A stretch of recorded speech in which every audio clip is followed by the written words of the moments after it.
നമസ്കാരം, ഞാൻ doctor Monica. രാവിലെ വെറും വയറ്റിൽ കഴിക്കാൻ കഴിയുന്ന 5 സൂപ്പർ ഫുഡുകൾ ഏതൊക്കെയാണെന്നുള്ളത് നോക്കാം.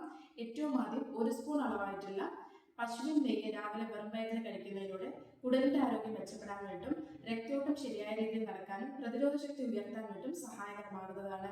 രണ്ടാമത്, ചിയ സീഡ് രാവിലെ 1 സ്പൂൺ അളവായിട്ടുള്ള ചിയ സീഡ് 1 ഗ്ലാസ് വെള്ളത്തിൽ ചേർത്ത് 15 മിനിറ്റിന് ശേഷം കുടിക്കുന്നത് മലബന്ധത്തിന്റെ പ്രശ്നങ്ങൾ ഇല്ലാതാക്കാൻ വേണ്ടിയും ഫൈബർ കണ്ടന്റ് ശരീരത്തിൽ ഉയർത്താൻ വേണ്ടിയും സഹായകരമാകുന്നതാണ്. മൂന്നാമത്, തലേദിവസം രാത്രിയിൽ 4-5 ബദാമും അതിനൊപ്പം തന്നെ കുറച്ച് ഉണക്കമുന്തിരിയും കൂടിയിട്ട് കുതിർത്ത് വെക്കുക. കുറച്ച് വെള്ളത്തിൽ കുതിർത്ത് വെച്ച് രാവിലെ വെറും വയറ്റിൽ ഇവ കഴിക്കുന്നതിലൂടെ വിറ്റമിൻ ഇ സമൃദ്ധമായിട്ട് ലഭിക്കാൻ വേണ്ടിയും അതിനൊപ്പം രക്തക്കുറവിന്റെ പ്രശ്നങ്ങളുള്ളവർക്ക് ഇവ അകറ്റാൻ വേണ്ടിയും സഹായകരമാകുന്നതാണ്. നാലാമതായിട്ട് വരുന്നത്, രാവിലെ ഒരു പുഴുങ്ങിയ മുട്ട കഴിക്കുന്നത് നമ്മുടെ ശരീരത്തിന് ആവശ്യമായിട്ടുള്ള പ്രോട്ടീൻ ലഭിക്കാൻ വേണ്ടി സഹായകരമാകുന്നതാണ്. അഞ്ചാമത്, പുഴുങ്ങിയ നാടൻ ഏത്തയ്ക്ക കഴിക്കുന്നതിലൂടെ പൊട്ടാസ്യവും മഗ്നീഷ്യവും സമൃദ്ധമായിട്ട് ലഭിക്കാൻ സഹായകരമാകുന്നതാണ്.